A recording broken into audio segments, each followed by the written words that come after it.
with the snowdrops rising, is the time for the story of the coming of spring. And this story is about the calleagh and Bridget. Calleagh is the oldest of the gods of Britain and Ireland. She was older than even she knew. In fact, she had sculpted the mountains with her magic hammer, chipping away at them, and she used these as stepping stones. Now her sons and daughters were gods and frost giants. And in fact, when her sons had an argument, they would hurl these great boulders from the mountains at one another and create thunder. And sometimes the calleagh flew above Scotland and Ireland in the shape of a great eagle or an owl, creating thunderstorms. And when she struck the earth with a hammer, she would freeze the ground so nothing could move. She was the queen of winter and the very embodiment of goddess's crone. So one day the calleagh was flying in the sky in the shape of a great owl, and she saw this beautiful young girl walking through the forest. Just wonderful she was. And the calleagh was jealous, and she thought she would create mischief with this young girl, because that's just how crones are sometimes, aren't they? So she sent wind and rain and storms and blizzards, but this girl, she just pulled her cloak tighter around her and just kept walking through the forest. She was as unstoppable as the spring, because that's exactly who she was. And the calleagh, the goddess of winter, she didn't like this one bit.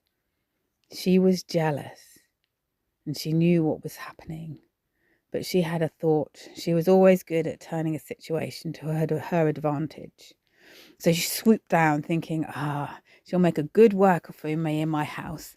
So she snatched up young bride, that's what her name was, and flew back to her cave inside Ben Nevis and put her to work, doing all sorts of chores, scrubbing pots and pans and scraping out the hearth and doing all sorts of menial stuff. And the young bride, Bridget, she just did it without complaining. And every day she did it, she got stronger and brighter. And each day the calleagh, she got weaker and weaker, and the calleagh knew what was happening, but she was wise beyond belief, and she had a cunning plan. She thought she would give the bride a task she could not complete. That was it. She would ask her to wash this brown-coloured fleece in the river until it was clean, until it was snow white. And calleagh knew that this was a task that was not able to be completed, and therefore winter would last forever. But Bridget beautifully went down and washed this thing, but it wouldn't get any whiter. She scrubbed it all day and the next day and the next day until her hands were turning blue. But at the end of the third day, help arrived in the form of an old man, a sort of wizard, a jolly little man with a red face and a white beard and a twinkle in his eye and a holly-coloured tunic and a big round belly.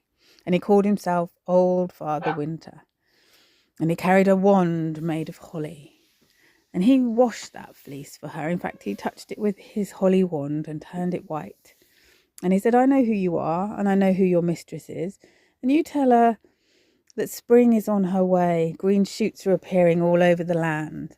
In fact, take her this snowdrop as a symbol. Well, Bridget did as she was asked, and she went back to the calleagh's house and put the snowdrops on the altar and gave the calleagh the message. And the calleagh howled with rage. How dare you?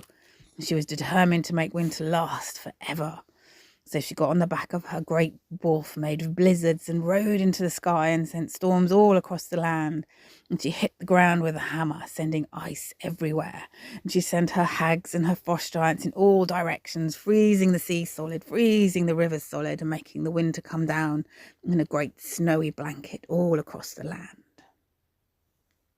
Meanwhile, far across the sea on the Green Isle lived Calleagh's youngest son, whose name was Angus Hogg, and he was the god of summertime. And he was dreaming night after night the same dream. He would dream of his mother's house under Ben Nevis, a place he had not been for a long, long time. And he dreamt that his mother had a servant who was bright as summer. And he longed, so longed to be this girl's husband, until eventually he decided he would cross the sea just to see for himself if the dream was real or not. The problem was he couldn't cross the sea because it was so stormy. The winter storms that the calleagh had summoned and the ice that was covering the land. There was no way of him for him to get there. But Angus Hogg, he was crafty, and he had a trick or two up his sleeve. So he borrowed 3 days from August and laid them in February. So the seas calmed flat as glass, and the ices melted, so he could ride across them on his horse. And he could ride just straight up to his mother's house. But the bride, she was nowhere to be seen. In fact, his mother, the calleagh, denied all knowledge of her. Now Angus Hogg, he didn't believe his mother, and when she said that there was no such girl to be seen, so he left his mother's house and went into the forests and wandered and wandered. And after a while, he came across a trail of snowdrops, the only sign of life in that winter-locked forest. And he followed this trail of snowdrops until he found a girl, where everywhere she walked, snowdrops blossomed in her footsteps. And he courted this girl, and they fell in love and went into a secret place where they let each other's spirit pour out to each other. And from that place, spring poured. First snowdrops and primroses, then all the other flowers of spring and summer, they just poured from that place across the land. And the next day, the calleagh, she slept in. And when she woke, she was weaker than ever. She knew she was beaten. And that's the story about the coming of spring.